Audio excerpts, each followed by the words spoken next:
honored if you would join us. Greetings and welcome to another YouTube episode of Film Stories with me, Dan Cooper. Today we are chatting with Amanda Ford, the costume designer on the excellent Her Smell that released last year, the kind of 90s grunge band drama featuring Elizabeth Moss. And we pick up the chat with Amanda when we are discussing the both equally terrifying but also exhilarating experience of being a costume designer who's putting clothes on supermodels and some of the world's best dressed women. Enjoy.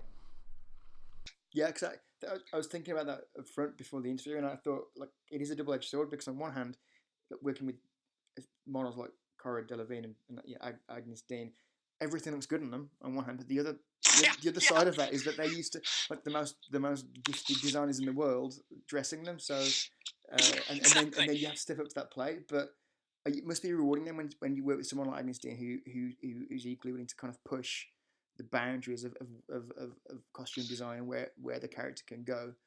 That must have been thrilling, I imagine. Yeah, it was awesome. And also like a funny like PS is that like at the end of the shooting process, you know, I had this truck full of like all these amazing like vintage clothes and costumes, and like Agnes went home with so many things. Like both Agnes, I think a bunch of them just like were like, "Can I keep this? Can I wear this?" So like Agnes is somewhere around New York City, like wearing her costumes still and like wearing things that I bought.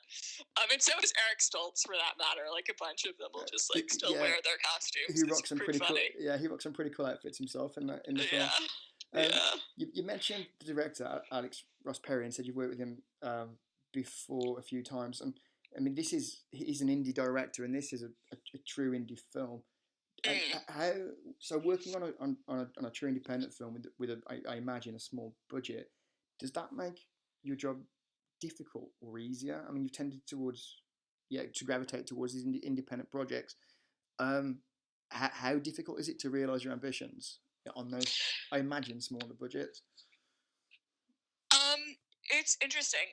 So now I've experienced if the vision is clear, like if I know what I want, if Alex knows what he wants, if like the whole team is on board trying to create the same thing. Yeah.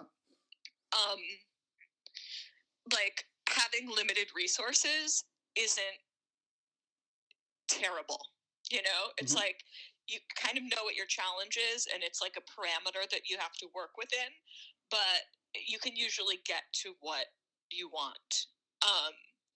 And it's nice not to have studio intervention and someone giving you notes about outfits. All sorts of people giving notes and lots of trying to change things at the last minute. So it's like I've now had I've done a handful of studio movies, and with like more resources, and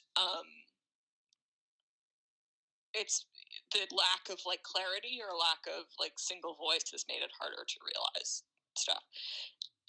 things. So I mean it's the smallest movie that I've done in the last couple of years, but but it didn't feel feel limited. That was freeing in a way. Yeah.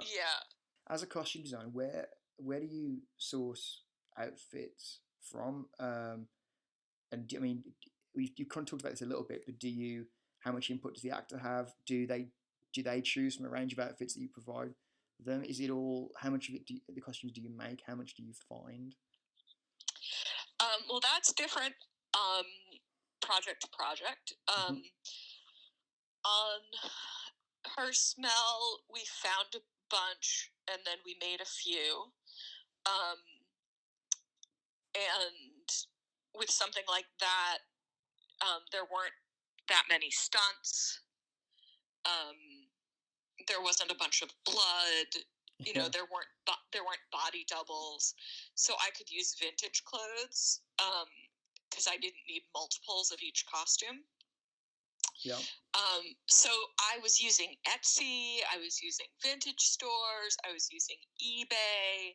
I rented some stuff. I went and bought some stuff new.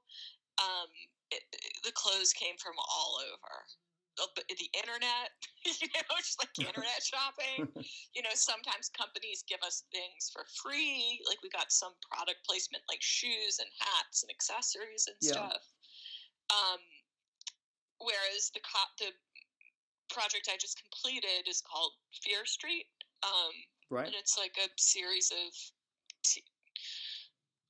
like I want to say like YA sort of like scary movies based on a series written by the guy who wrote Goosebumps.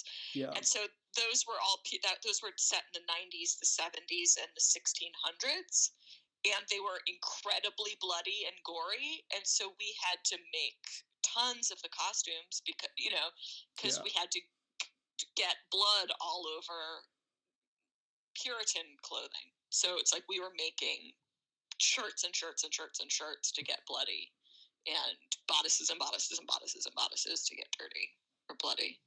And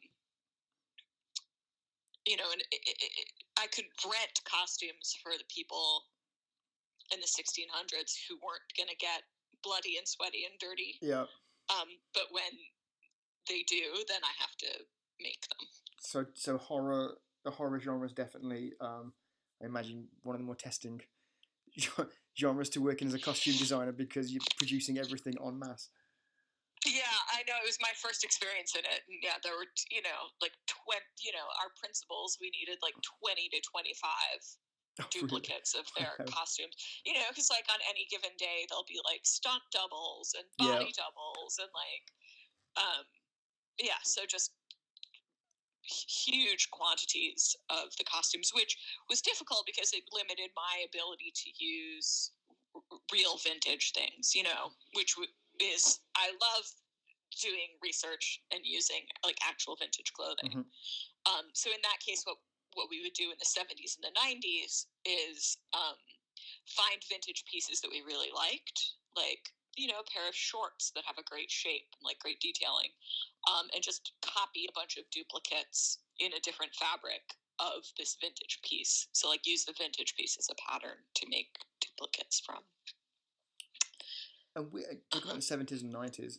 So going back to Her Smell for a moment then. So musically, what were your influences? So Elizabeth Moss's character, Becky something, she rocks some really awesome outfits in the film.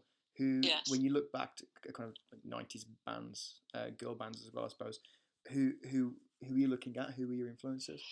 I mean, I was definitely looking at Courtney Love. Yeah. But in like Olive Hole.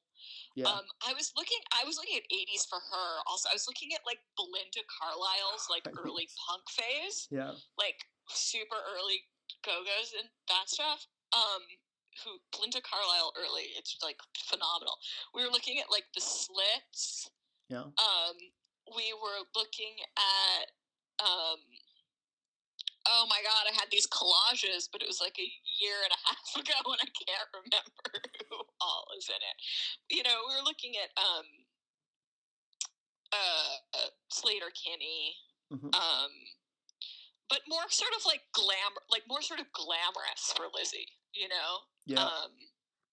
And speaking of glamorous, actually, tell me a little bit about Zelda's costumes in the film. I know, which I'm still a little bit mad at Sean, the DP, for not covering her more.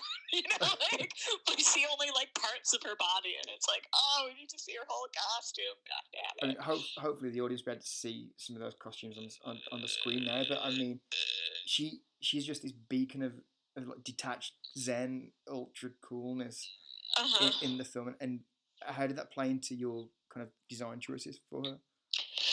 We did like otherworldly was definitely one of the keywords that we were going for. Alex, for her was like, I want Kate Bush. I want her to be Kate Bush. I want her to be Kate Bush. Who's definitely otherworldly, yeah. And Saint Vincent, and I was like, okay, cool. Like let's see what we do. Yeah, and that was fun. She was like the most far out of all of them.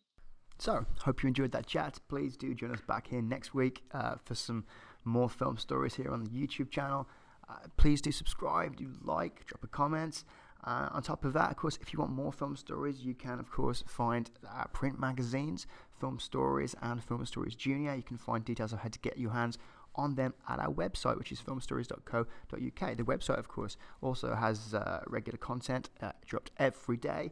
Furthermore, if you still want more film stories, there are, of course, Simon's excellent podcasts, which you can find at a podcast downloader of your choice.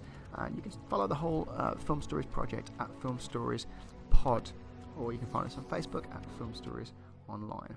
And I'll see you back here next week with some more YouTube film stories. Bye bye.